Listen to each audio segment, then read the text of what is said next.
穆玄灵，穆玄灵，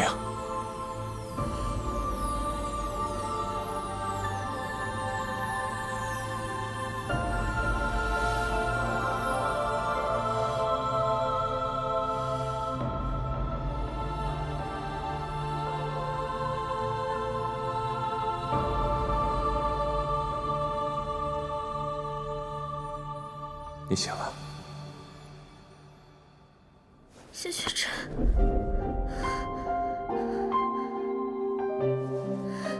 你哪里不舒服？我身上疼，好疼。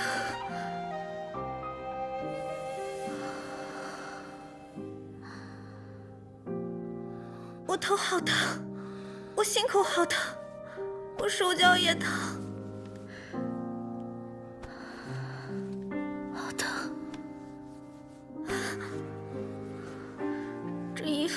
就连这衣服碰在我身上也跟刀割一样。你运功吸收魔气，就不会疼了。谢雪晨，我是不是中蛊了？为什么我会这么难受？你没有中蛊，你只是吃了玉隐的魔丹，现在魔气重新入体，需要你运功解难。 玉隐的魔丹，好，那我试试。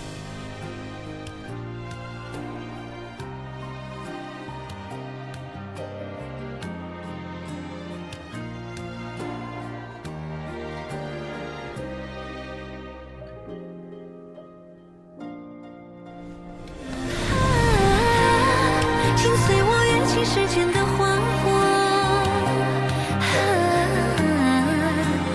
心田引力放若桃花千朵，历经过山长水阔，任谈笑自若，只因情相落，只因你如昨，芳华灼灼。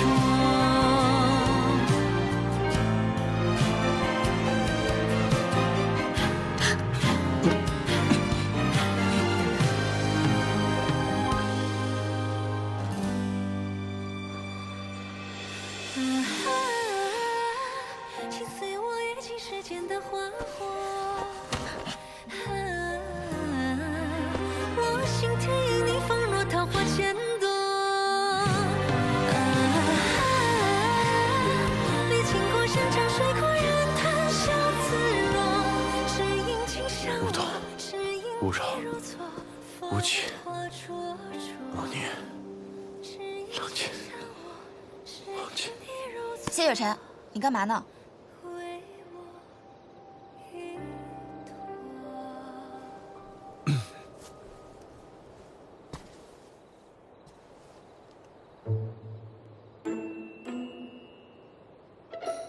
高修士，有何要事啊？哦，穆玄灵的魔功破了摄魂蛊，残留在大家身上的魔气，我也用琉璃明心丹清除了，明天大家就能醒过来。我来是想听你告诉我，穆玄灵究竟是怎么回事儿？没错，他是灵祖，因灵窍破损，迫于无奈修习魔功。那日在驿站与你相斗的，就是我和他，只是用法器遮掩了面容罢了。我就说他的腰疼怎么那么眼熟，你们俩骗了我这么久，他那日可是要杀了我。那日之事的确只是误会，况且论起因，也是你误抓秀宝鼠，动手伤人在先。这2日你应该看得很清楚，穆玄灵他没有恶意。你现在竟然都帮灵祖说话了？高修士不也一样吗？你如今对灵祖也能手下留情。我才没有手下留情呢，我才不会呢。你明知穆玄灵修炼魔功，又知他身体虚弱，你如果真想对付他，大可直接传剑灵司来抓他，又怎么可能让他安安稳稳的在净化宫休养，还先来向我问明事情的缘由？我是不想旁人说我是非不分。再说了，你现在如此信他，就不怕他反咬你一口吗？高修士是在说穆玄灵，还是崔婉婉？我相信高修士应该不会将穆玄灵之事告诉苏公主吧？我的嘴巴没有那么大，你的人你自己管好就是。男庄主，你来的正好。我想问一下，噬魂谷究竟是怎么回事？为何大家都会染上？啊，是古籍中记载的一种邪法。尸骨者需取暗玉邪骨，以自身鲜血喂养，待养成之后，将其磨碎，涂在器物之上。接触过此器物的人，在尸骨者死后便会成为他的傀儡，会忘记一切，只会记得完成尸骨者的遗志，且一传十，十传百。什么器物这么隐蔽，连我师父都发现不了？没发现未必是藏得隐蔽，也有可能是露得很明显，明显到让人不会去怀疑。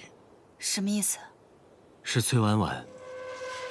他知道苏网镇可能是个局，他便以自身性命为赌注前去破坏，且留了后手。他在谕令上下了摄魂蛊，若他赌赢了，便可以破坏阵法，毁掉灵丹，守住他身后的秘密；若他赌输了，他会死，但也会启动摄魂蛊。这样，自然会有人替他来杀谢雪晨。可他想要的是毁了人族，保护灵族，为何要杀谢雪晨？怀璧其罪。雪晨身怀玉阙宫，乃人族至强，也是仙盟未来的倚仗。想毁人族，当然要先毁了人族的希望。他为了完成任务，连自己的死都亏理，这得有多狠？二位，我有些累了，就先告辞了。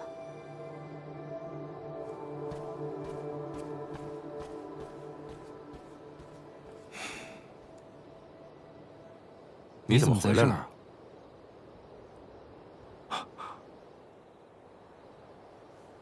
我是寻得一法，或可缓解穆姑娘身上的疼痛。走吧，去给她试试。不用去了，他已经好了。好了？也许是他修为比较深厚吧，反正他已经睡了，还是别去比较好。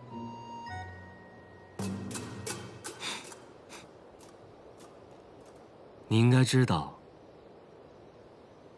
你不太擅长说谎。骗你干嘛？他真睡了。我说的不是穆姑娘。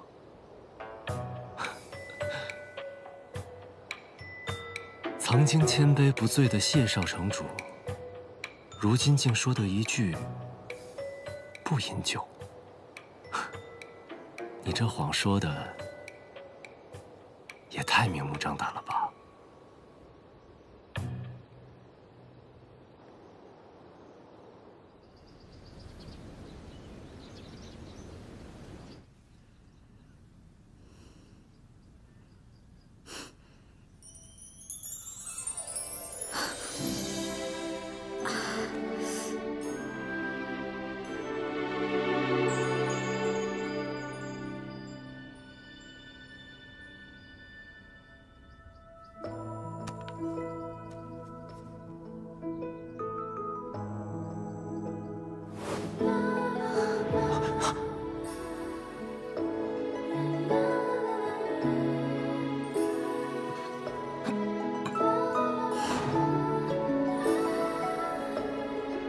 谢雪晨啊，谢雪晨，你也不想想，玉影为什么叫玉影？她的魔丹你也敢随便喂？这可不算我轻薄你啊！竟然还敢下蛊！好个崔婉婉，就这么让她死了，真是便宜她了。早知她如此阴毒，就该将她碎尸万段。师父，崔婉婉已经死了，净华宫之乱也已经平息，你没必要因为她气坏了自己的身子。师父只是气旁人，你不必害怕。但是秋明啊，经此一事，你更该看清楚，在这世上，能相信的人和事少之又少，你最终能依靠的只有自己。所以你必须让自己变得更加强大，更无弱点。明白吗？明白。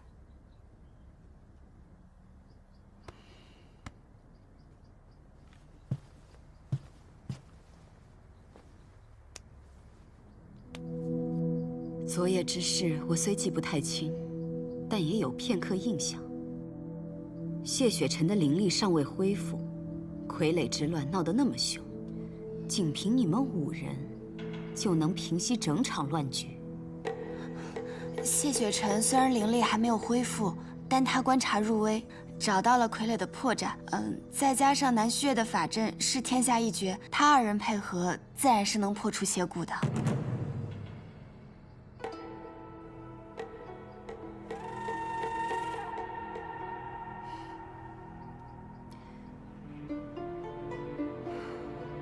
此番成了雍雪城和玉秀山庄的情，不知何时要相还。这种不定之事，真是令人难安啊。仙盟同气连枝，守望相助，定是不会刻意讨这些人情的。同气连枝，守望相助，你当真如此以为？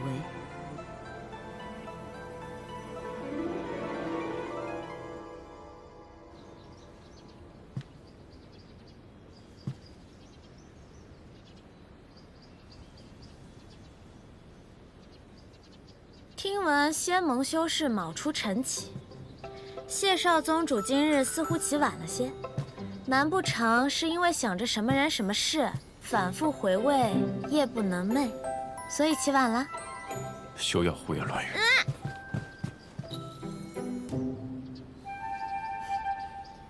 是我胡言乱语，还是有人昨夜趁人之危，胡作非为，坏人清白啊？昨夜是你自己先。我怎样？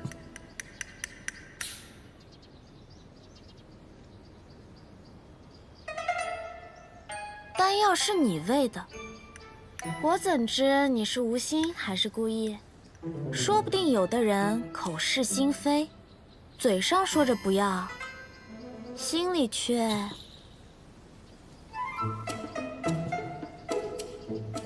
我只是为了救你。你这是承认了，你就是关心我啊。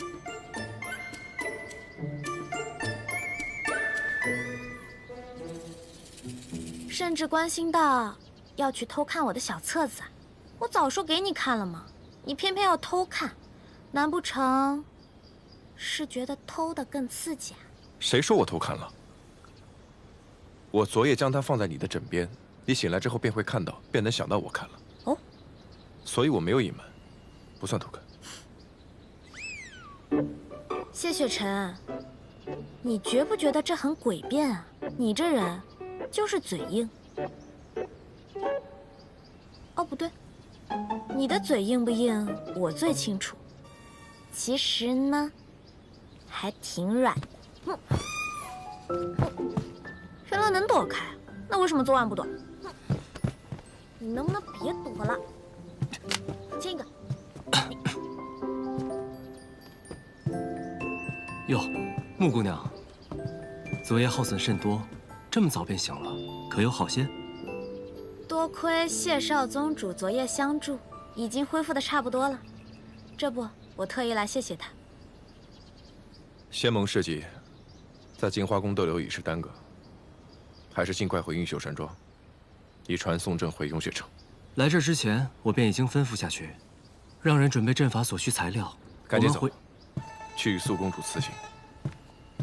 他走这么快干什么？我又不会吃了他。等等我！喂！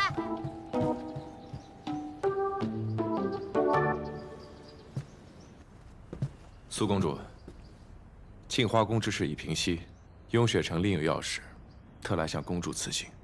既有要事，我便不多留几位了。只是少城主的灵力尚未恢复，不如我派镜花宫的弟子相随护送。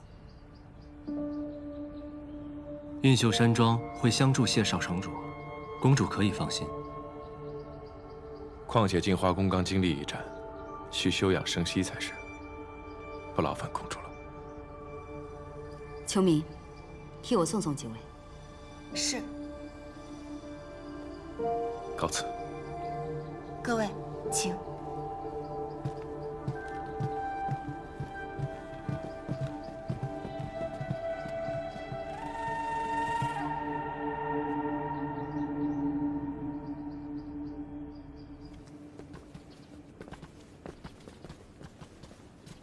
高修士送到这里便可。穆玄灵，我告诉你啊，我是看在谢雪晨的面子上，才没有将你的事情告诉我师傅的。你以后可要洗心革面，重新做人。做人啊，这可有点难度。你不要再给我耍嘴皮子了！我要是再看到你作恶，我就把你抓到剑灵司去。多谢少公主宽容。那作为回报呢，我也不会把你错抓秀宝鼠、强抢小孩子宝物，还打不过我的事情告诉别人。这么多人在呢，你就不能小声点？你怎么这样？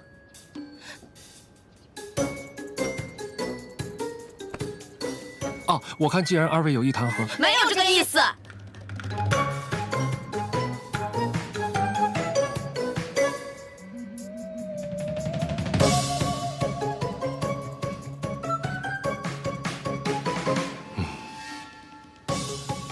是啊。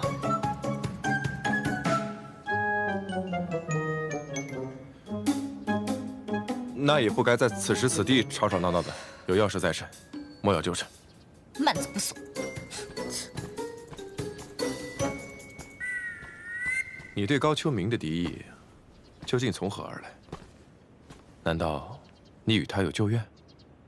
你这么健忘，我跟你说了，你也不记得。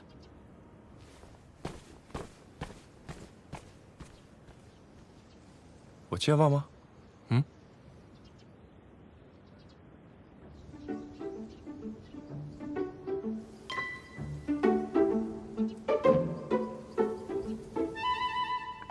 阿宝，这件怎么样？珠海金石的宝气不对，没有300年，最多只有70年。才70年啊！你看嘛，这成色瞧着颇为古老了。阿宝，你要不再仔细修修？行了，阿宝可是秀宝鼠，对宝器最是敏感，修个年份怎么可能有错？阿宝，你先休息休息，若是还有什么想吃的，尽管告诉我们。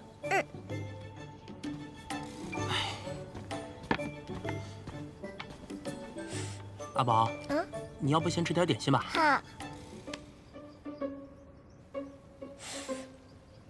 姐姐，阿宝，才3日没见，有这么夸张吗？早知道啊，就该带你去见见高秋明。那还是不必了。谢哥哥，男庄主，芙瑶姐姐，庄主。布阵材料准备如何？材料皆已备好，正在炼化之中，午后便能完成。午后？那看来，你还要再等上半日啊！不如先回房休息，待你养足精神，材料也就炼化好了。许月，费心了。快去歇会儿吧，回了雍雪城，危机四伏，回去之后可有你忙的。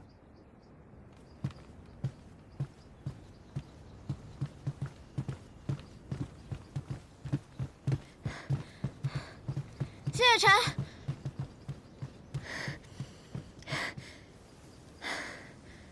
何事？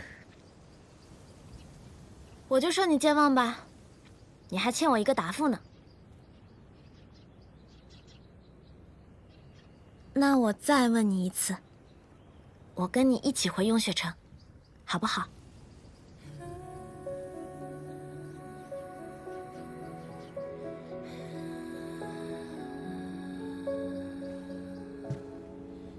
穆玄灵，有个问题，我希望你认真回答我。好。你是真的想弃暗投明，重新开始吗？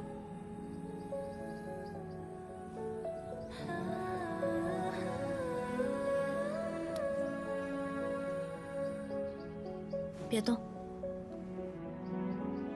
你不是想听我的真心话吗？你是不是觉得我说话向来真真假假，看不真切。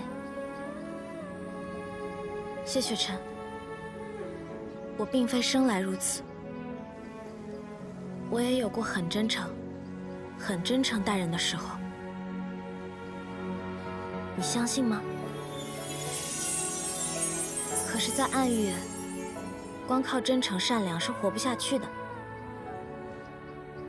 暗域没有怜悯，只尊强者。我只有一路厮杀，全副伪装，才能活下来。活下来，才能去见我想见的人，还我该还的恩。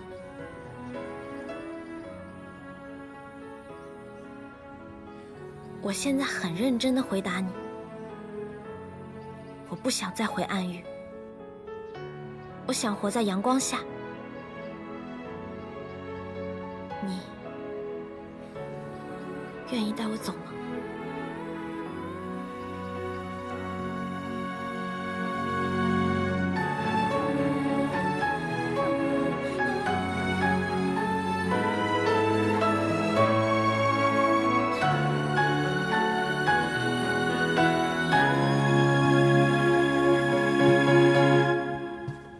你的脾性与雍雪城并不相合，所以到了雍雪城，你要从最初级的外门弟子做起，修身养性，重新来过。好。不许再用魔功。好。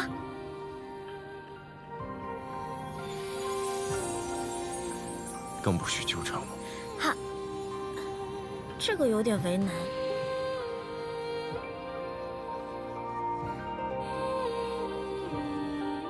好吧，我会努力克制的。嗯。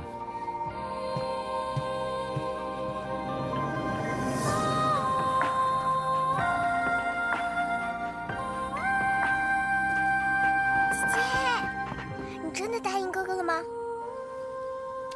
为什么跑来偷听？姐姐，蜀瑞嘛，你真的以后不再纠缠哥哥了？那显然是不能啊。那你又骗人！我哪儿骗人了？我说我努力克制嘛，但能不能克制得住就不好说了。哥哥遇上你，迟早会被带坏了。我会对他负责的。公子不打算将故人留下吗？他已做了决定，留不下的。不论是从前，还是现在，都留不下。那么一大盘的糖果，却只换了这么一点点的喜欢，还真是个吝啬的小姑娘呢。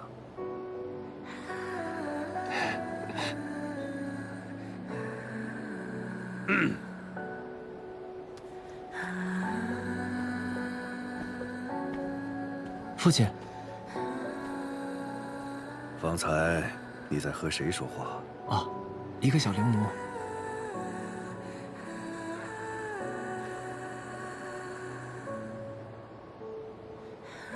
高盟主不愿接受混沌珠，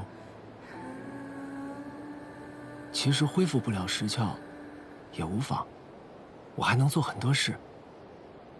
比如我可以为我们玉秀山庄做防御。你在说无妨？你知不知道，天生石窍，何等的实力，何等的荣耀！云秀山庄衰微，为父多么希望你能够重振山庄，可你看看你，如今俨然成了一个废人，怎么敢跟我说无妨？哼！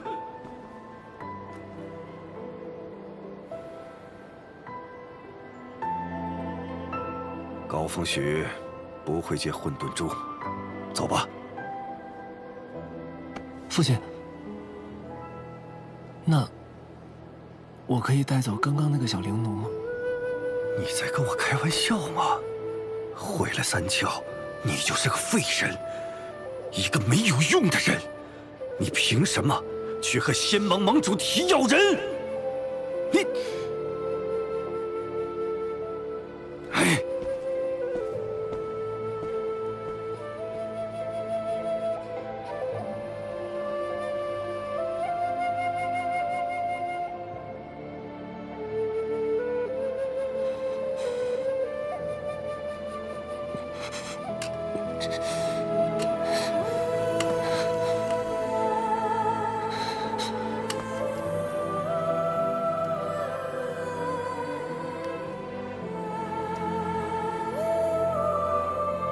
年午后匆匆一面，于他而言，我只是个最普通的过客罢了。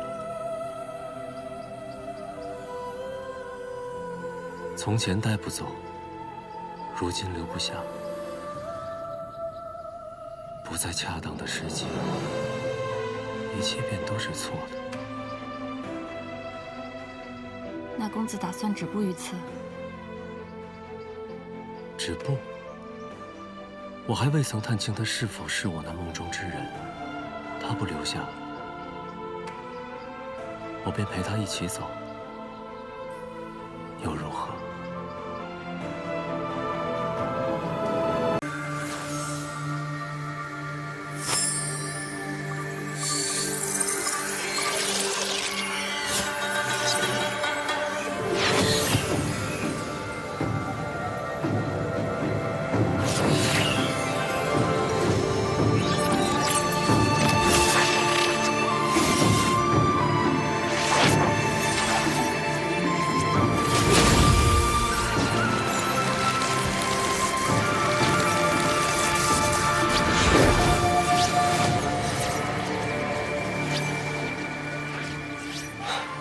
好了，阵法成了，只需10息便能到雍雪城。入阵吧。别忘了你答应过我的事儿啊！我保证，到了雍雪城之后，绝对不给姐姐惹事。如果我嗅到了暗族的气息，立马告诉姐姐。嗯。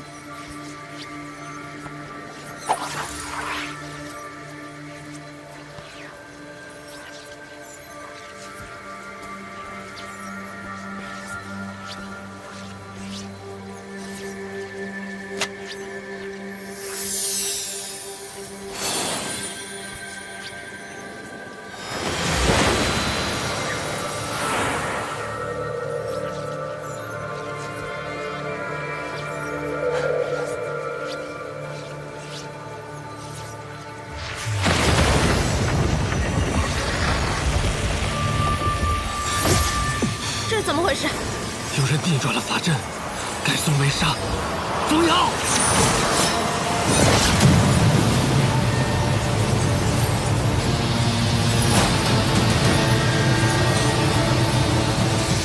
公子，法阵要崩毁了！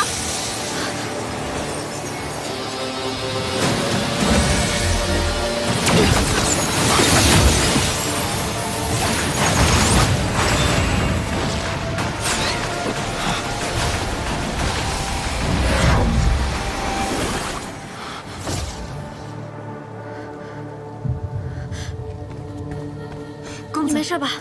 无妨，没事。所幸是你今日已恢复了6成灵力，否则我们方才都得死在这里。云秀山庄并无人入侵，到底是如何动的手脚？应是这起阵材料出了问题。传送阵材料本就稀缺，有一部分是由庄外寻回，想来定是有人提前在材料中设下杀咒。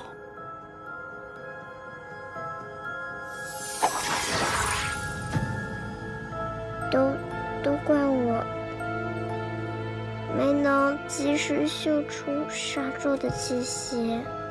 这不怪你。杀阵本就隐蔽，难以发现，加之起阵还要炼化材料，它就会变得更隐蔽，肯定更难发现了呀。你才多大？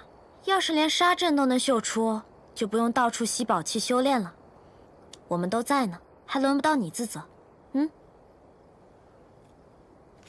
这一切都在桑启和九仙阁的计划之中。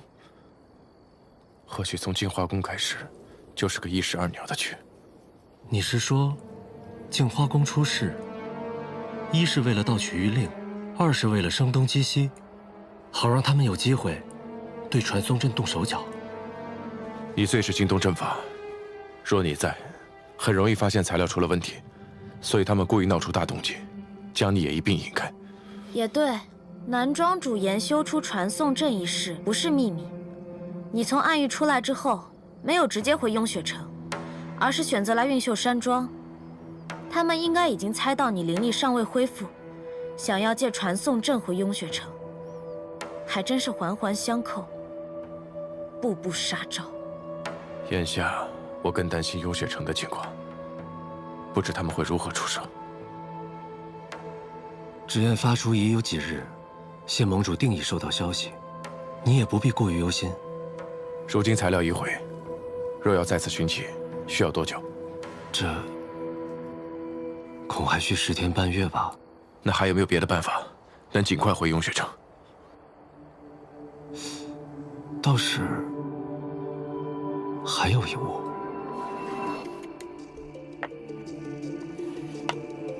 浮云空舟？没错，这是旧日碧霄宫少公主傅兰生打赌输给我的，已经好多年没用过了。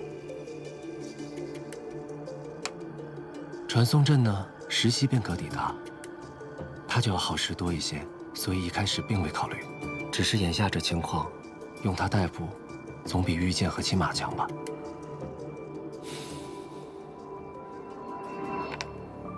就这么艘小舟，怎么载人啊？舟要遇水而行。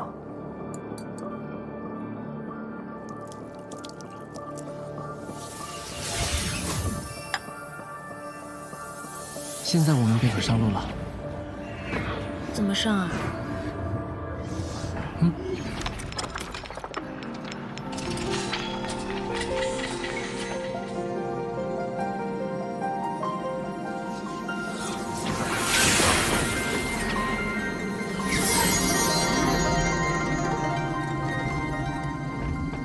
这碧霄宫确实有钱。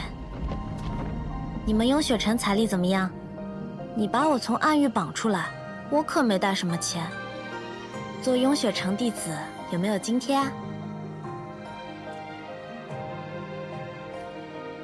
给你句忠告，到了雍雪城，还是多听少说为好。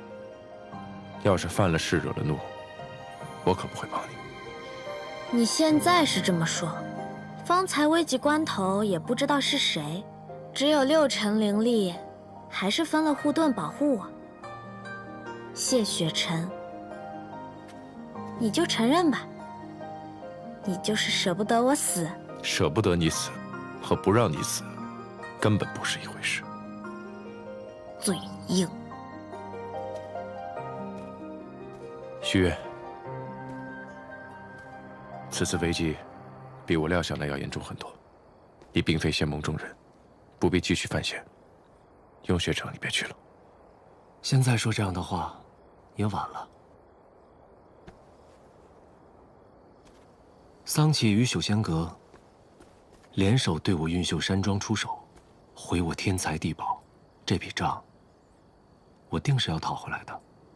不然运秀山庄今后如何立足？许愿，我心中有数。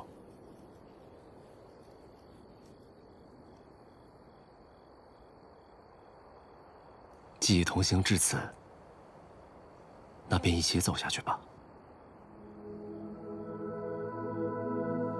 穆姑娘，介意吗？多个朋友多条路嘛，南公子同行，欢迎之至。那便好。风瑶，守好山庄，与时之夜联络。是。时候也不早了，我们出发吧。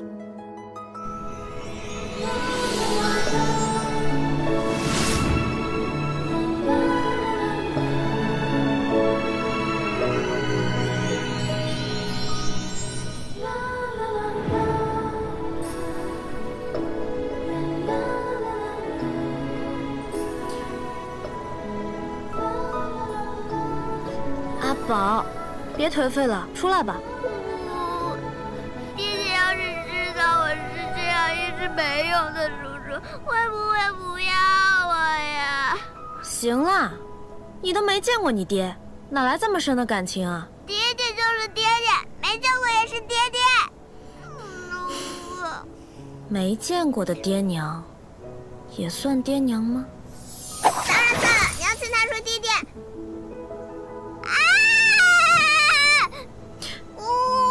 我们在天上吗？我们在去你谢哥哥家的路上，你别怕嘛，出来看看嘛，那月色可好看了。我还是等落了地再出来吧。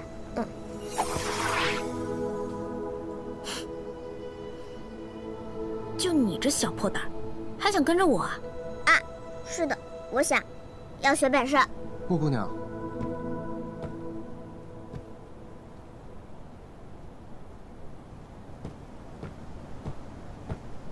南庄主也来赏景啊？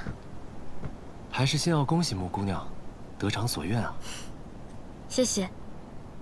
我还没有去过雍雪城，想必会很有意思。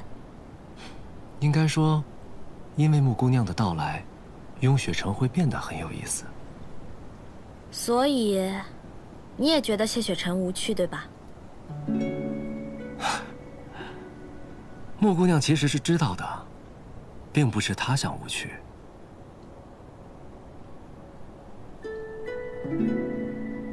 天生识窍者，背负的东西很多，被期待的很多，被束缚的也很多，甚至有的时候连自己都分不清，这世人所敬爱的是这个人，还是仅仅是这个人身上可以守护世间的力量。南庄主是在说谢雪晨，还是在说你自己？毕竟南庄主曾经也是天生识窍之人。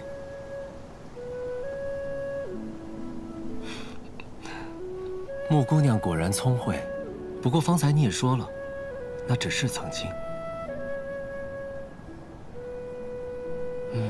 如今我三窍尽毁，最多也就算是个会画符的普通人罢了。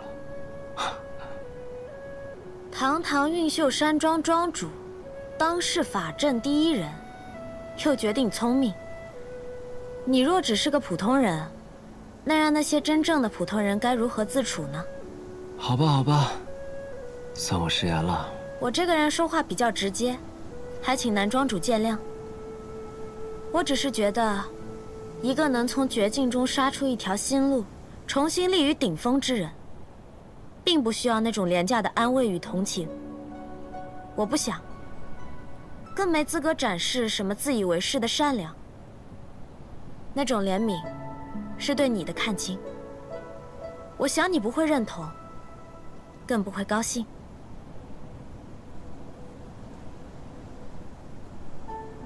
穆姑娘虽是灵族，可看人却十分透彻。彼此吧。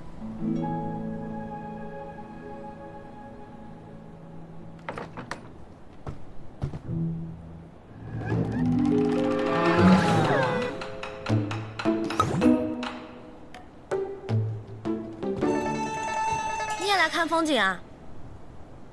雪晨，透气而已。真是没有情趣，这方面啊，你就该向南庄主多学学。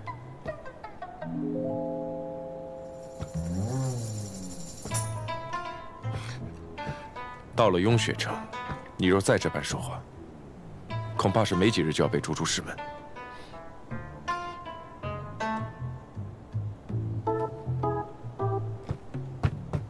这不还没到吗？况且这种话我也只会对你说。行，那你当我没说。你答应过我什么？克制嘛。知道了。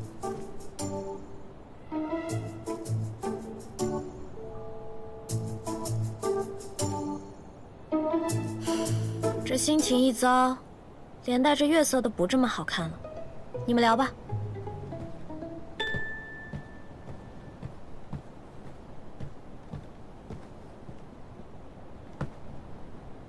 穆姑娘对你，还真是想说什么就说什么。有时候也未必是件好事。这不好吗？你不是从一开始就想把她看清楚吗？我还有一事想问。何事？你为何答应穆姑娘，要带她回雍雪城呢？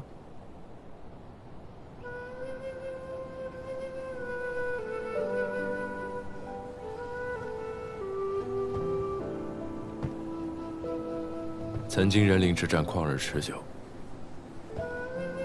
我自小便眼见无数神灵涂炭。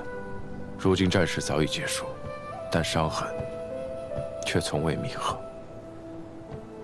时至如今，人族奴役灵族，人灵之间的矛盾越来越严重，仇恨就像燃烧的热油一样，需要用无数的鲜血才能浇熄。是时候主动接纳灵族了，就从容许灵族入门开始，而木玄灵便是这第一个。仅此而已。不然呢？那便愿人灵和解，天下相亲。也祝你可以得偿所愿。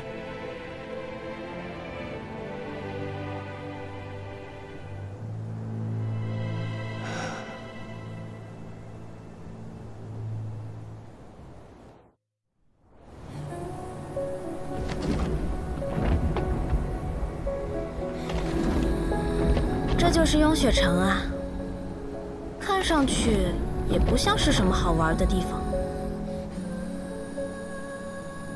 好玩？到了雍雪城，你便是外门弟子，一切要按规矩行事。雍雪城戒律森严，绝不会姑息门中弟子，便是我也不例外。当然，我一向都是奉公守法，最听话的，你知道的。雍雪城是个和镜花宫截然不同的地方，想来木姑娘很快会体会到这一点。有什么不同啊？仙盟五派处事各不相同，镜花宫生机盎然，但对灵族苛刻无情。至于这雍雪城，就像你看到这样，万里覆雪，凌驾于寒峭绝壁之上，洁白无瑕，亦容不得一丝误会。果然，雍雪城城主就是这样一位杀伐果决、铁面无私的人。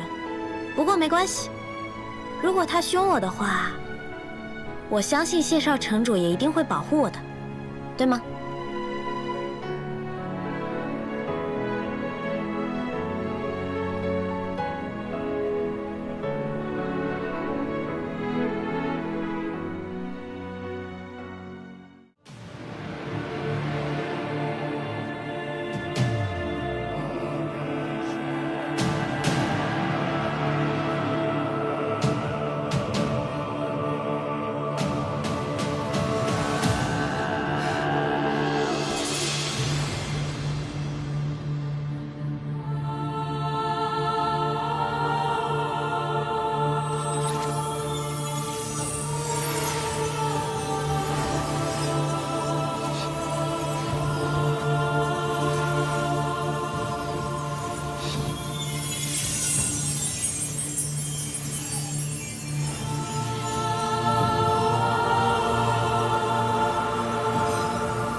盟主，这不可能，这怎么可能？此乃雍雪城，是我们自己的地方，盟主怎么会？盟主法相清洁，永乾阁外又有弟子巡守，怎会被刺身亡而无一人知晓？这究竟是何人所为？是我都没保护好盟主，都怪我。怪我为什么不早进来看他一眼？查，必须要查出凶手是谁。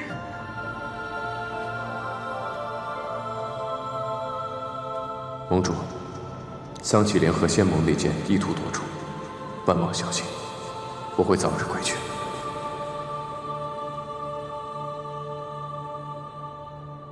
二位长老，盟主身故，雍雪盟臣实有大美。然二位长老乃雍雪城宗门柱石，不能夸大。此非自责之事，亦非推搪之事。还请2位长老封锁雍雪城，代为传丧。其余诸事，雪山自有安排。是。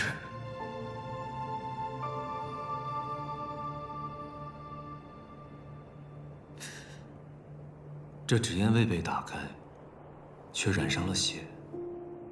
看来城主是在纸烟飞到前不久被杀害的。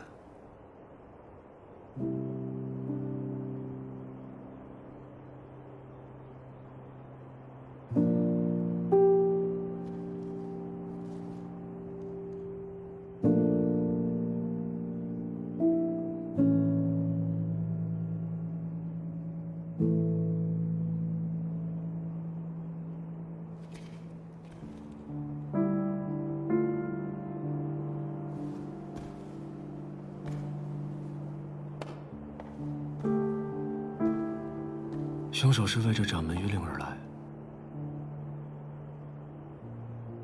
他真没是假的。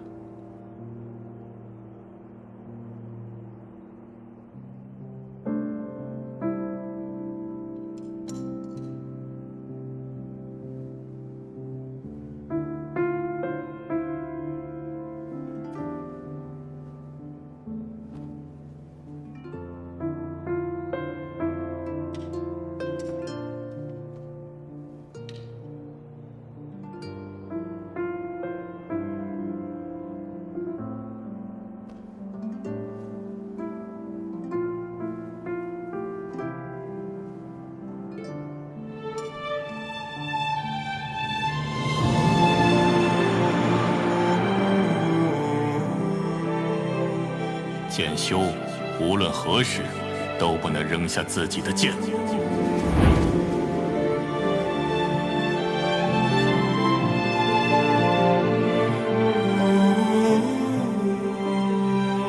你做到了。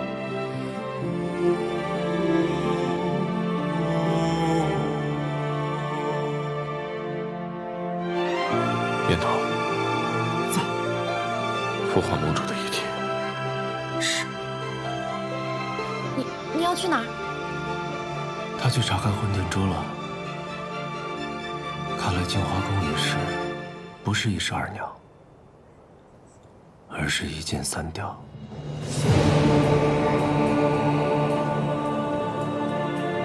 对方的目标，不止在净华宫，不止在杀谢雪尘，更在雍雪城。他们在传送阵里设下杀咒，也是为了摧毁阵法，拖延雪尘回城的时间，以便于他们杀盟主、夺谕令。而最终的目标，是为了混沌珠。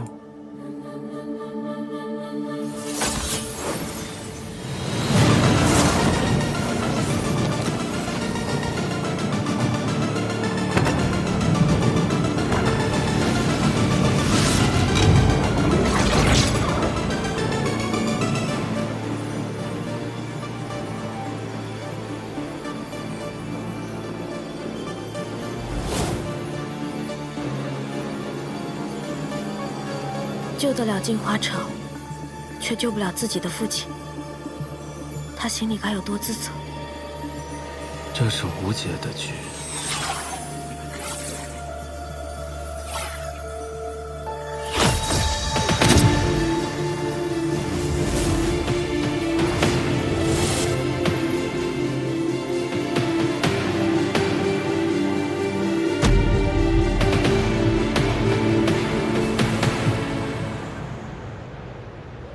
从回雍雪城起，他就没有休息过片刻，总是借着诸事麻痹自己。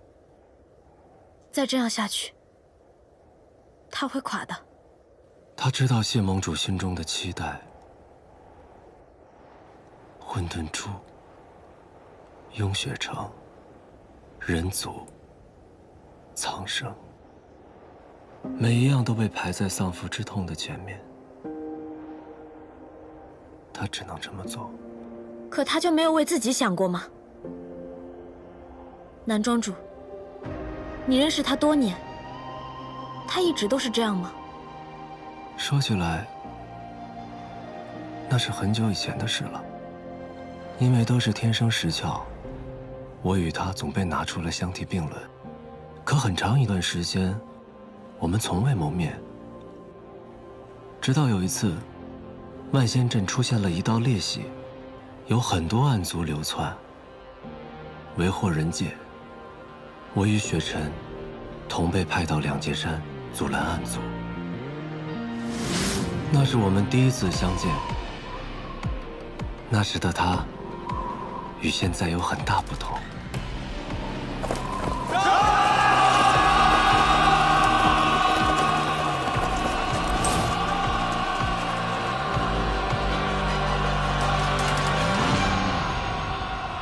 血逐渐刺破一夜，不负天命的书写。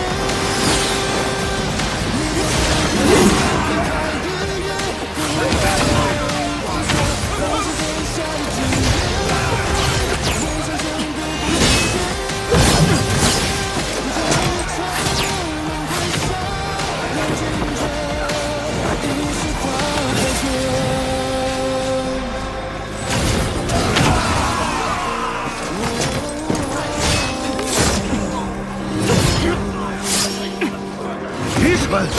暗族会一次次复活，你们现在做的事情毫无意义。杀的比复活的快不就行了？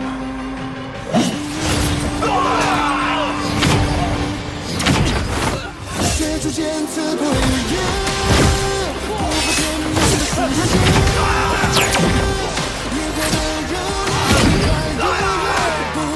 小心！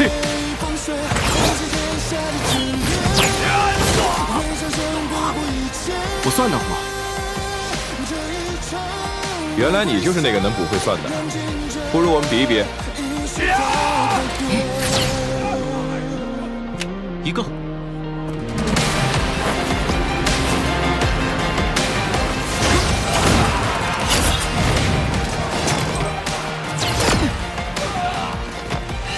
比你多一个。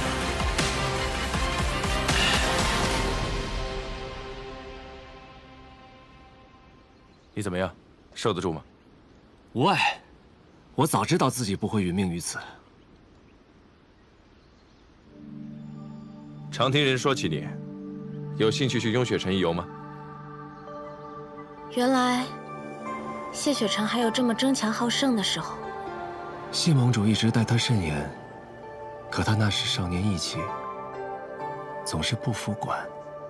他总想着用自己的方式活出自己的道。我也本以为他可以那样痛快地过一生，可直到10年前，他突然去了明月山庄，又突然上了问血崖闭关。待再见时，他的性情就发生了很大的变化，或者说，就像换了一个人。他变得清朗、克制、疏离。我不知道他究竟发生了什么，但他终是变成了谢盟主心中所期望的那个样子。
进步了很多，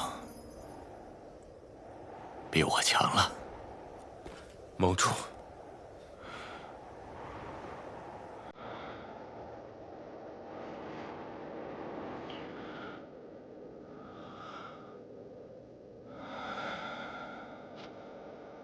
如今万仙阵有缺，你去将它补好吧。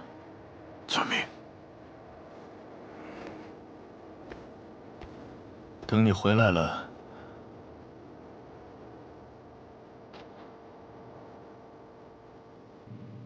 等你回来再说吧。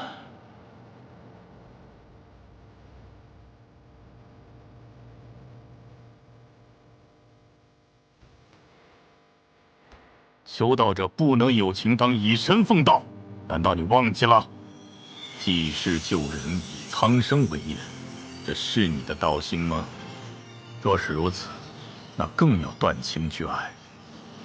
你若有了偏爱，那如何以大爱去包容众生？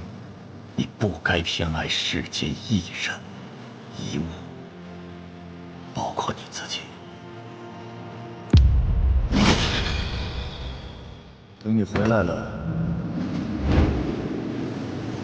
等你回来再说吧。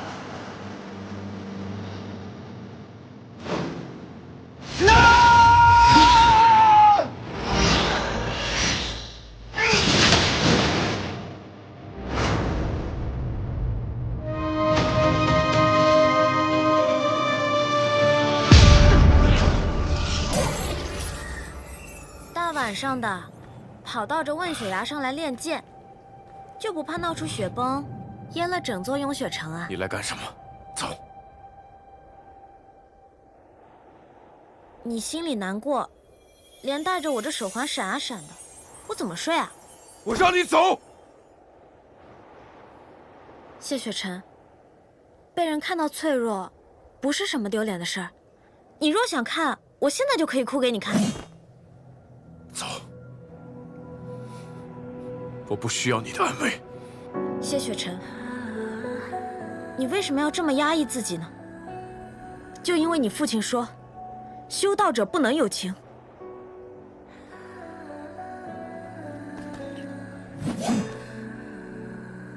当日在玉隐的贪欲牢笼，我看到了你小时候。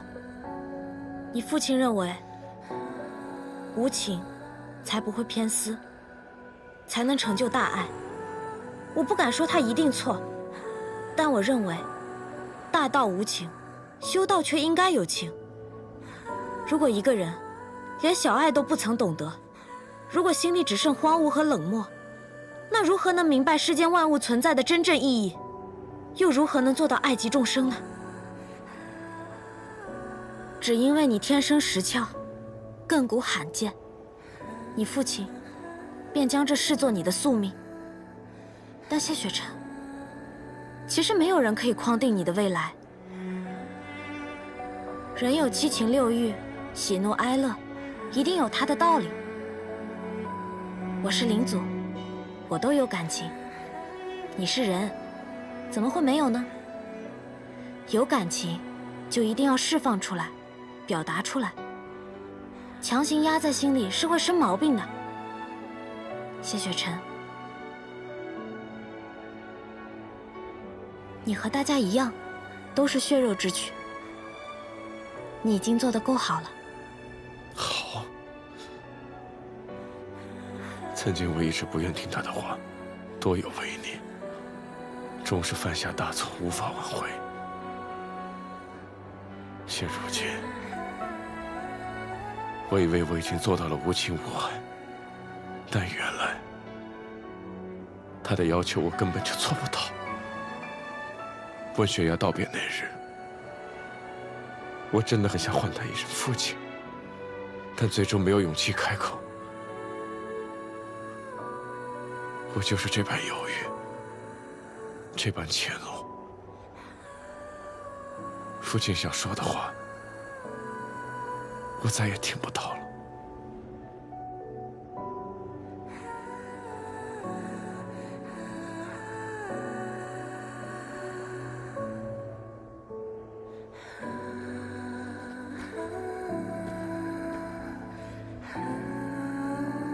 如果谢盟主还在，他一定想这样跟你说。雪晨啊，这么多年，父亲一直待你很严苛，但其实父亲一直都知道你有多不容易。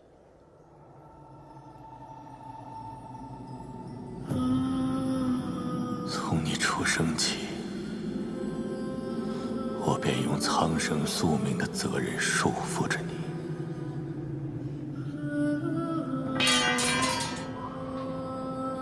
为了逼你断情，甚至毁你所爱，断你羽翼，囚你于这方寸牢笼之中。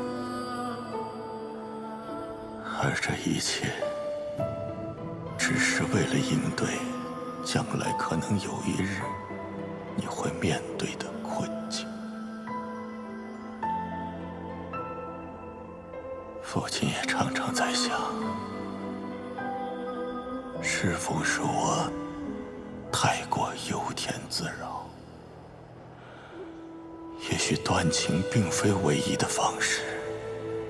若没有我的强迫，你本该活得自由灿烂，海阔天空。父亲，断情去爱，说来轻松，但世间又有几人能做到？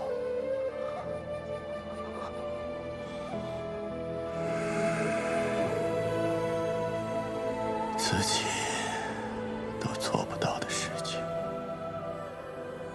我是否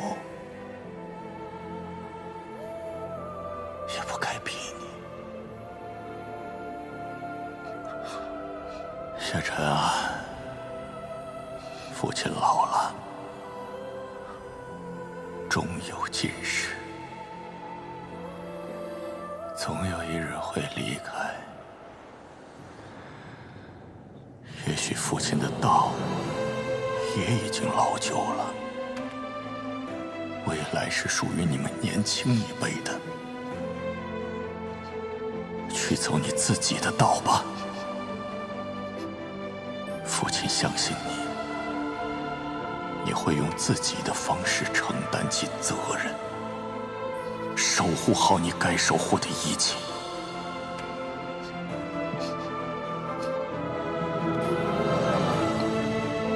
雪晨，其实父亲也很怯懦。有句话一直想告诉你。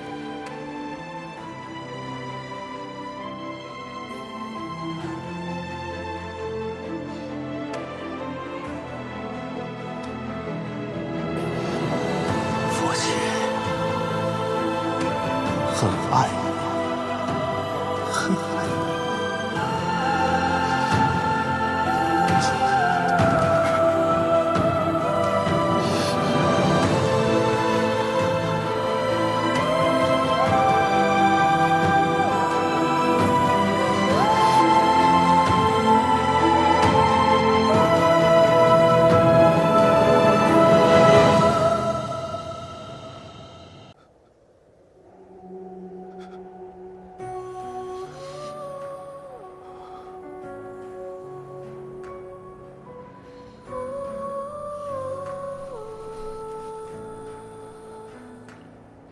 这就对了嘛，发泄出来是不是好多了？你放心吧，我不会告诉别人的。谢谢。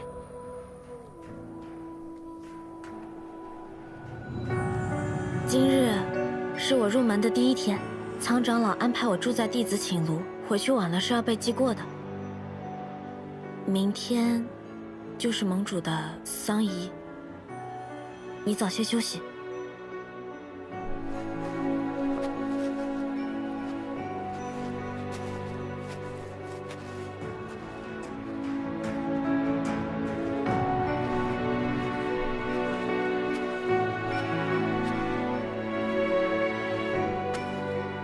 南庄主，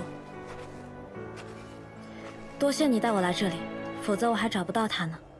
你不过去安慰安慰他吗？不用了。当年我父亲丧仪时，他也是这么远远的陪着。他与我心中都明白。是我忘了，南庄主也是经历过父亲离世的。听闻你父亲是被灵族所害，可有抓到凶手为他报仇吗？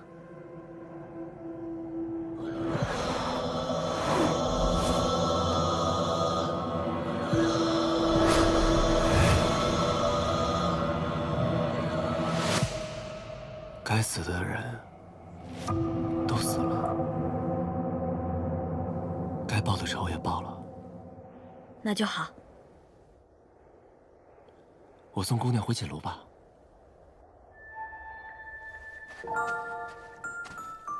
穆姑娘有多喜欢谢雪晨？怎么突然这么问？只是在想，你为何那么喜欢他？或许你在更早以前就认识他。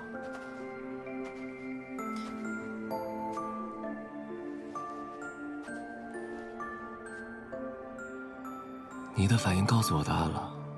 我一直在想，为什么你看他的眼神里会有怀念和悲伤，而不仅仅是喜欢和仰慕。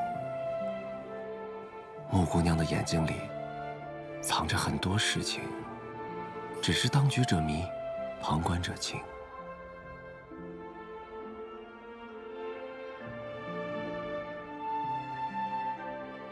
南庄主太聪明了，我无所遁形。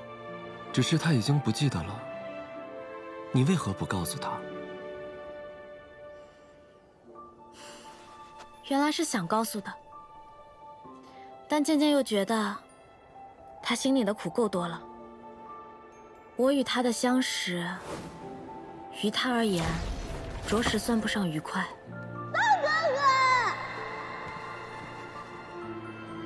他不需要记得，我欠他的，我记得就好了。是吗？那我呢？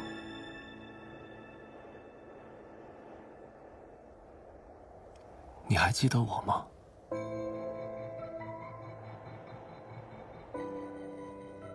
你的反应也告诉我答案了。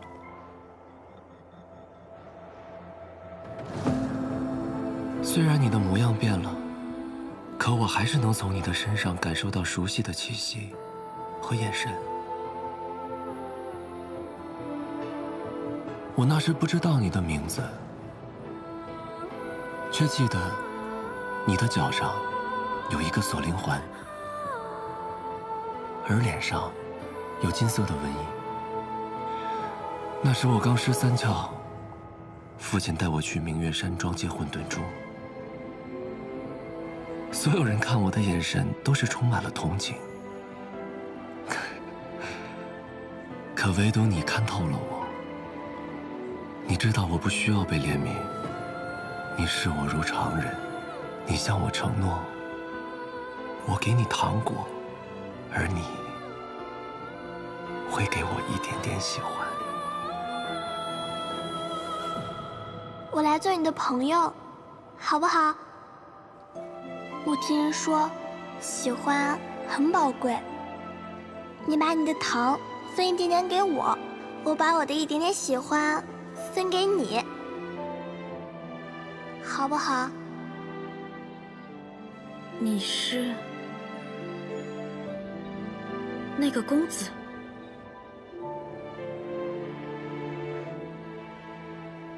说来惭愧，那不过是……所以你是打算食言了？你不愿兑现我那一点点喜欢？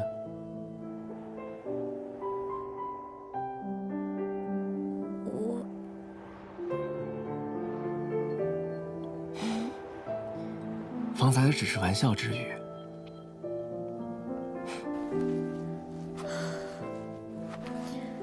南公子如今阴霾尽扫，万众瞩目，已经有许多人喜欢了，想必也不差我这一点吧。穆姑娘赖账的借口，说的倒是挺漂亮的。那算我欠你的好了，来日找机会一定还上。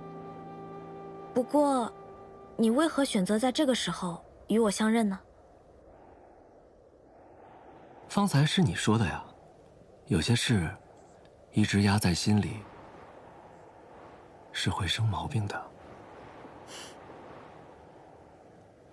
穆姑娘，我还是有些好奇，你本在明月山庄，为何去了暗域？还有，你和雪尘之间……有些秘密能说，有些秘密却分享不得。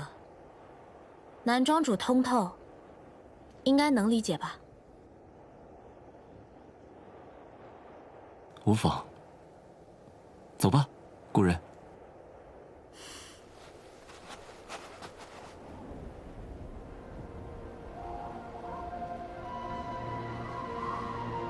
问血崖上的谢家人，要做这变化无常的世间唯一不变的旗帜。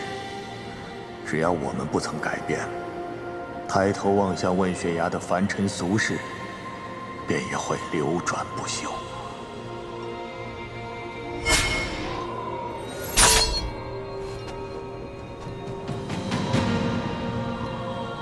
我赠你万仞，是想将天下安危托付于你。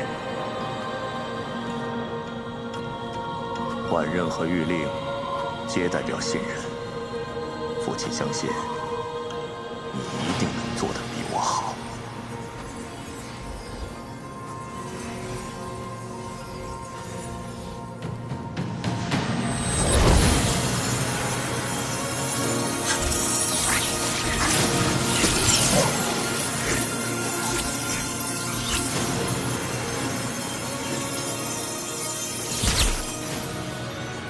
父亲，我会找到自己的道，不负你的期望。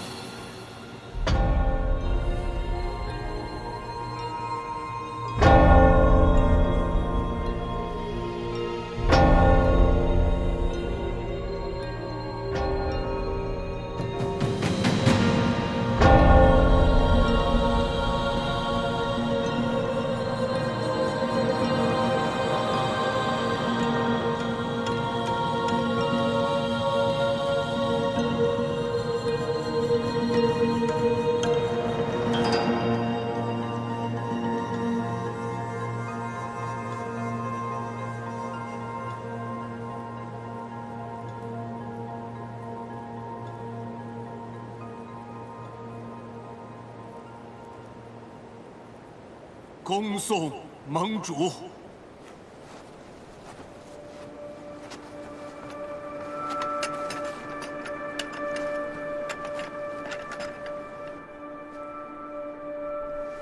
恭送盟主。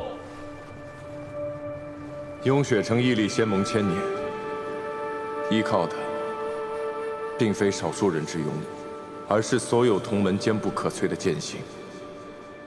虽风雪加身，诸般艰难险阻，亦能秉持问道之心，求登临绝顶之路，百死不悔。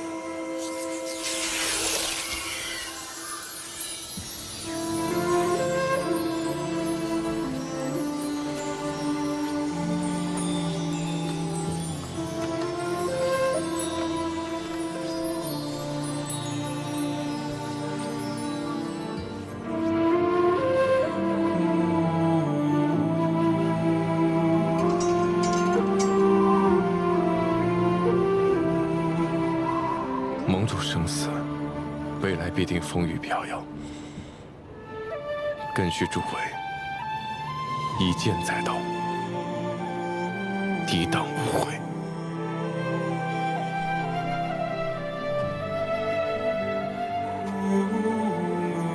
丧一毕，万事复始，前路悠长，当一如既往，问道、问剑、问行，铭记正气一句，不可轻者。是，城主。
阁主有回复了吗？他何时安排我们出城？阁主回复，希望长老留在城中，万无轻举妄动。雪晨是个聪明的孩子，如果再不走的话，恐怕真就来不及了。于长老，于长老，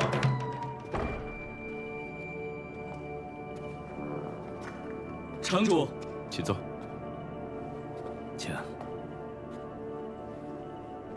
城主到访，不知有何要事？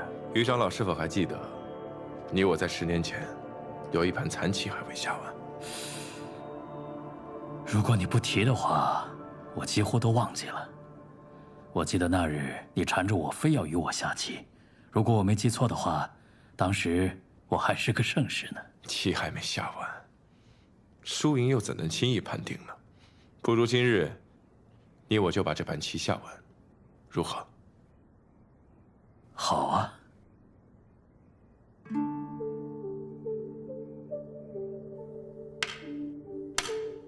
雪晨，看来这10年，你的棋一点长进也没有啊。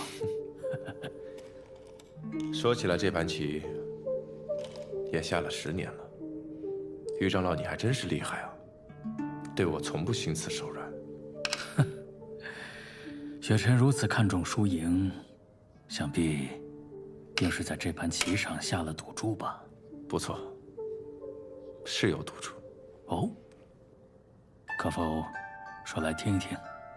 要是我赢了，你告诉我修仙阁主所在；要是我输了，我把掌门谕令给你。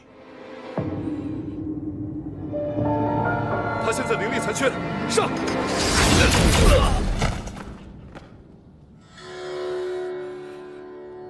你的灵力恢复了。到达雍雪城前，便已完全恢复。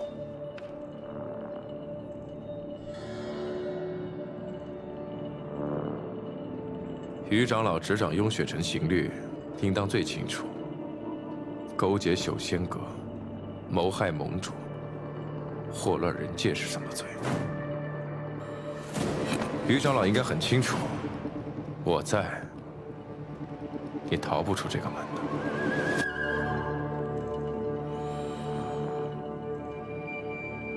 还是与我下完这盘棋吧，有始也该有终。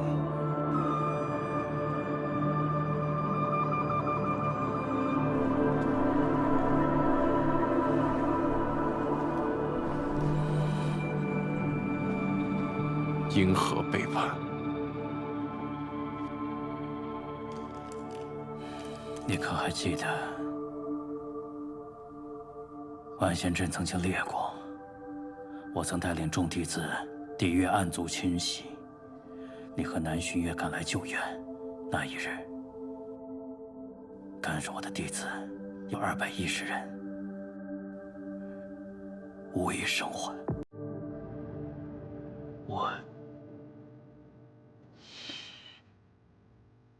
我永远都忘记不了他们的冤情。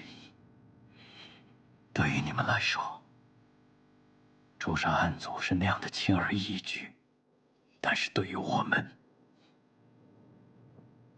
他们却是强得可怕呀！修仙阁势力庞大，阁主实力深不可测，他找上了我，要我相助。我不想死，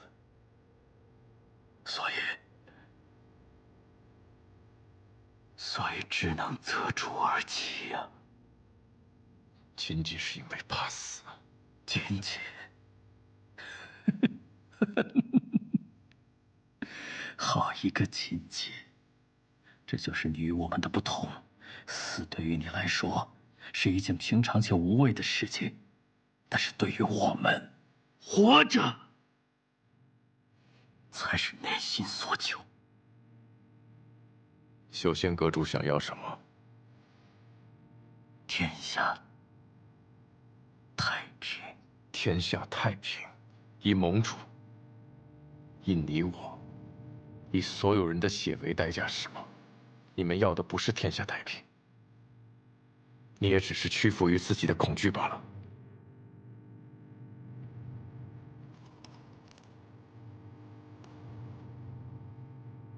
是谁杀了盟主？我不知道。那一夜，我接到修仙阁的传信，要我引开盟主闭关中的守卫弟子，我照做了。将弟子支走。李长老，是永仙阁无人防守。盟主即将出关，尔等随我去准备一下。别将盟主完全暴露在敌人眼前，是，令他毫无防备的被人杀害。你还做了什么？我在外面下了隔音结界，使里面的动静无法传出，阻断了盟主呼救的可能。后来再发生了什么，我并不知晓。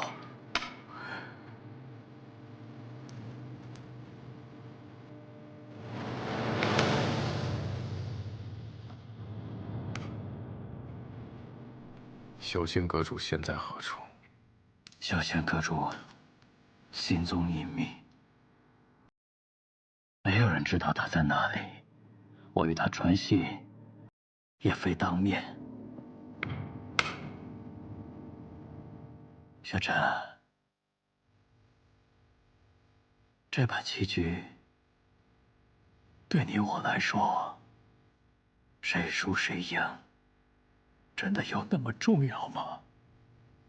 灵族、暗族、修仙阁已经结盟，你即使能力再强，仅凭你一己之力，能护得住天下人吗？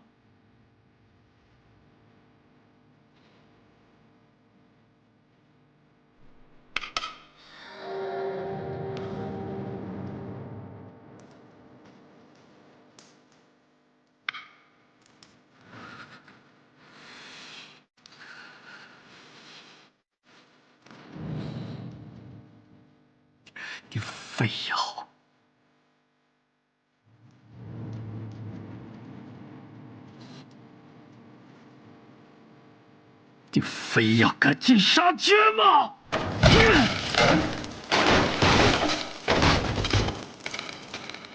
输赢真的不重要，重要的是你已经做出了选择，而我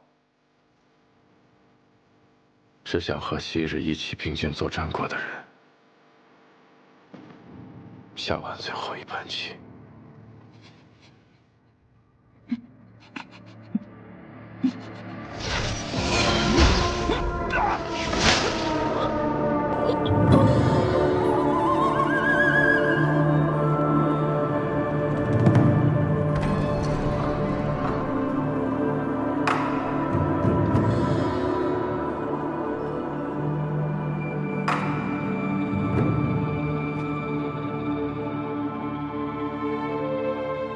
也许你说的对，是我不够好，是我无法保护好所有人。若我能早些察觉到你的恐惧，也许你就不至于走到这步田地了。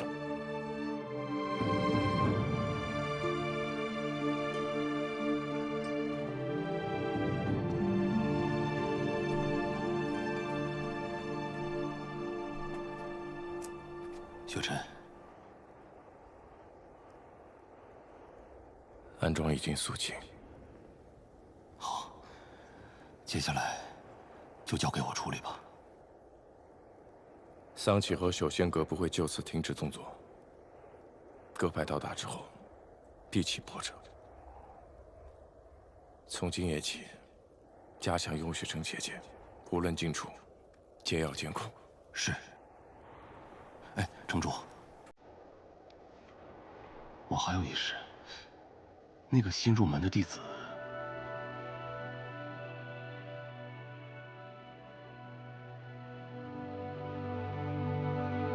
我与他在两界山相遇，我回城之路坎坷，险象环生，他不曾想起，现如今他有幸问道，只是心思跳脱了一些，还请苍长老耐心教导。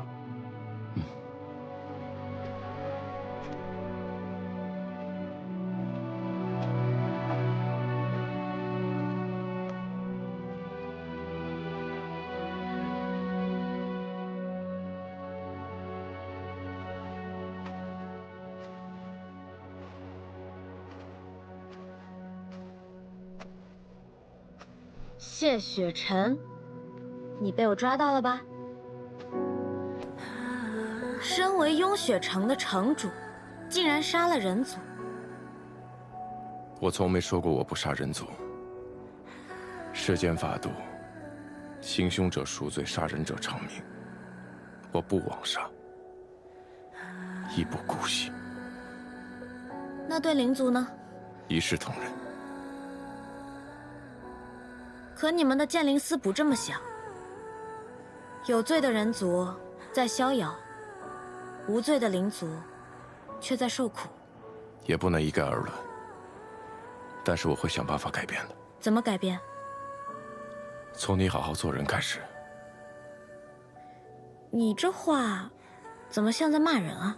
好好做雍雪城弟子，让大家知道，灵族不全是残暴嗜杀。那你可误会我了，我恰恰是残暴嗜杀的代表。我的好脾气，可只对你一个人，除非你许我些奖励。你想要什么奖励？你说呢？妄想。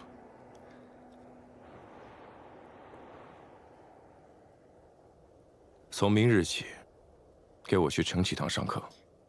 犯一次错，记一次过，记过10次，逐出雍雪城。也就是你，敢对我这么说话，要是别人，我一定让他见不到明天的太阳。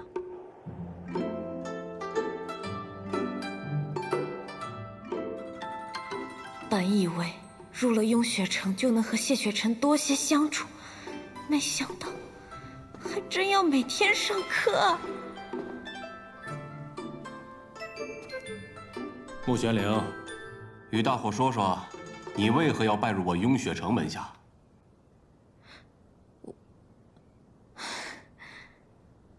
我从小被我爹收养，他身体不太好，脾气也不太好，每天就是一副死人模样。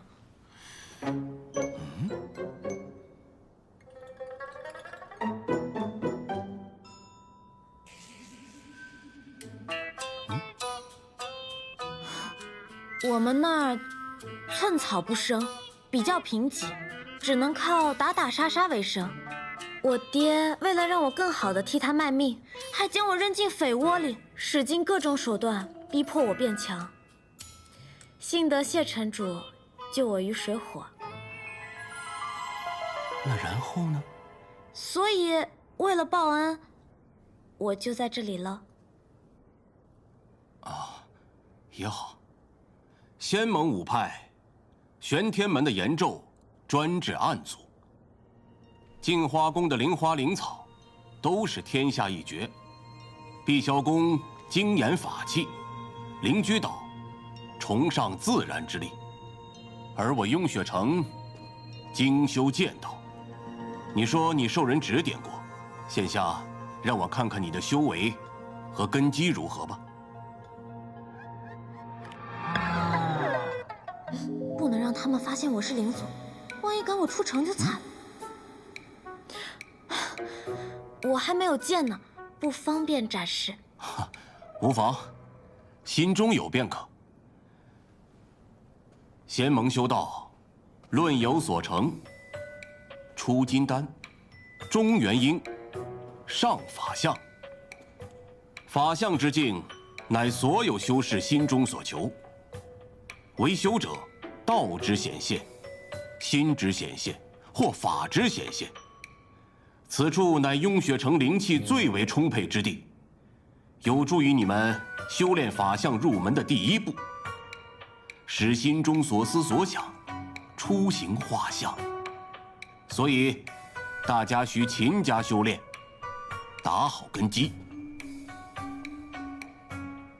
打坐修心难，但无需门槛，只需摒弃杂念，在心中默想某事某物，使之在眼前画出具象。试试吧。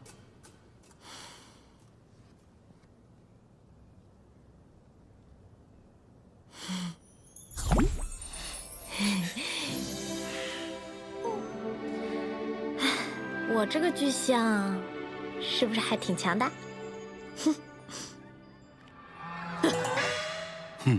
很帅。你们要知道，法力强弱不在于法相本身，是在于修道者自身实力。所以你们得勤加修炼，不得懈怠。我希望自今日起，你好好督促自己，不得胡闹，从此不许再做出对城主不敬之事。今日就到此为止吧，散了。谢长老。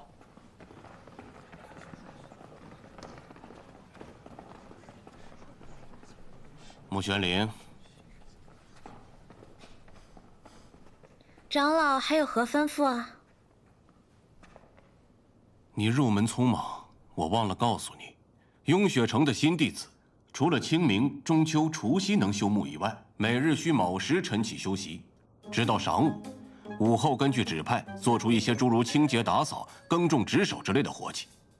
今日，轮到你打扫了。能用法术打扫吗？这个时候长老应该说不行，然后我说弟子开玩笑的。那请问长老，弟子今天打扫哪里啊？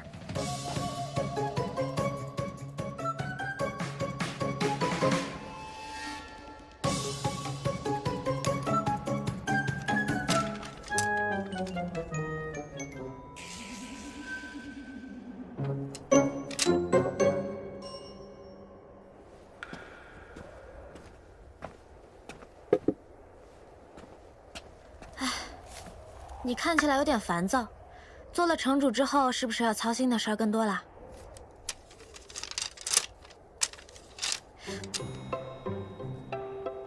这是我的。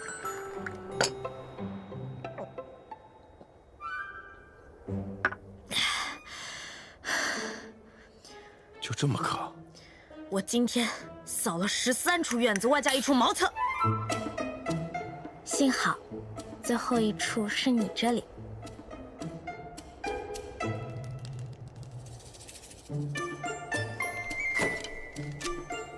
那你为什么要先去打扫茅厕，再来我这里？这不是要完成苍长老吩咐的任务，又想跟你多待一会儿吗？我本来以为我是特别的，至少能给你打打下手，没想到。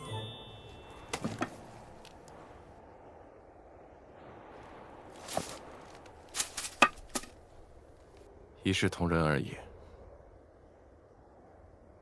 你确定你对我能一视同仁？你洗手了吗？骗你的，我堂堂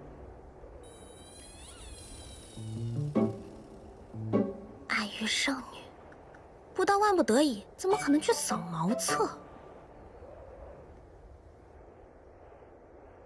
南庄主住明雪阁，你住吹雪楼，属你俩风呀。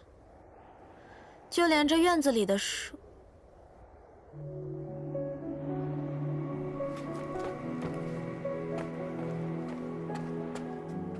你这里怎么会有玄灵树？此树只在暗域生长，种子也只有暗域才有。你以前去过暗域啊？当然没去过。听长老说，这棵树很多年前就在这里生根了，我也不知道它为什么会长在这里。原来它叫玄灵。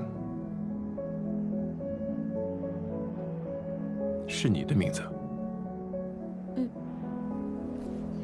可惜，这树在人界是不会开花的。真想让你看看那花，特别漂亮。想来他确实一时无法适应雍雪城的生活，是我疏于安排了。我想，既然此树离开暗域也能生长，你在雍雪城也一定能找到属于你的位置。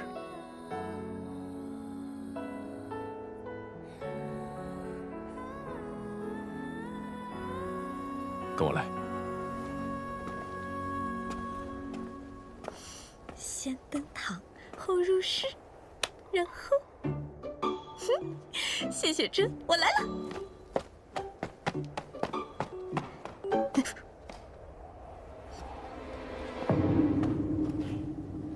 你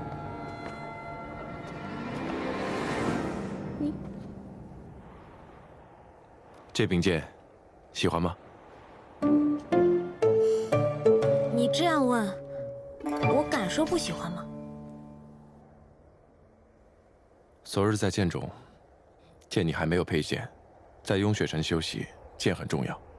若是这柄不喜欢，看看有没有喜欢的。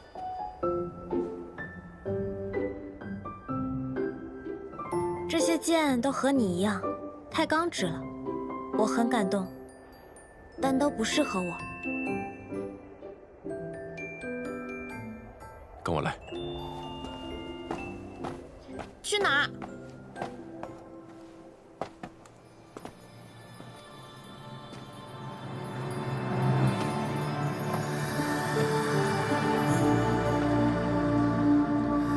剑种。这里的每一把佩剑，都曾是雍雪城前辈和弟子的佩剑。他们曾像友人一样追随剑修一生，最终留在剑中，如同一座座丰碑。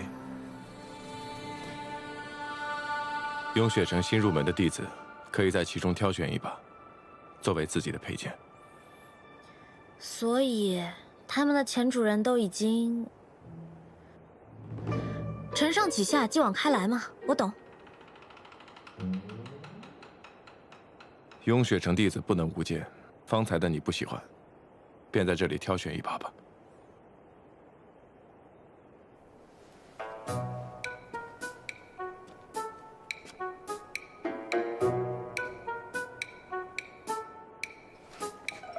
你经常带人来选剑吗？你是第一个。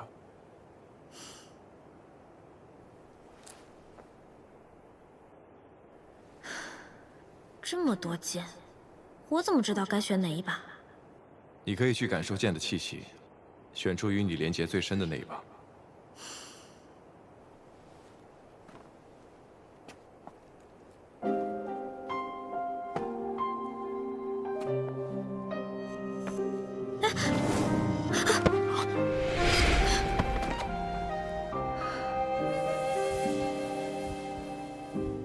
如途经过万年的雪落，他也一颗双眸光成河。听到了吗？心跳声。你的心跳声，我一直都能听见。可是，是你的心跳声。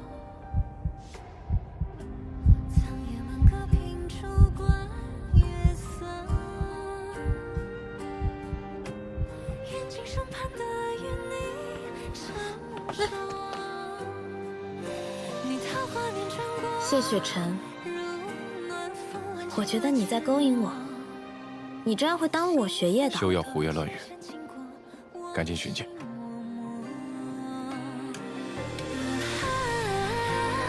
紧随我跃进世间的花火，我心田已凝放若桃花千朵。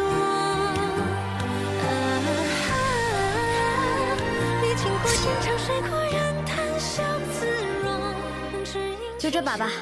只因你如昨芳华灼灼，只因倾向我，只因你我的第一把剑，我叫它什么好呢？就叫第一剑吧。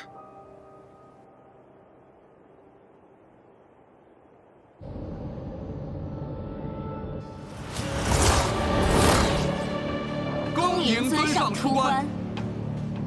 尊上，朽仙阁传信，谢道成已死，谢雪晨继任城主，并已离火传书，仙盟5派即将齐聚雍雪城。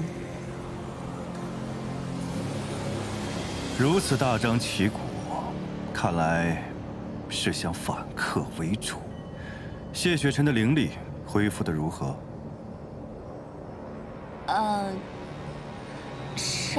尚未知。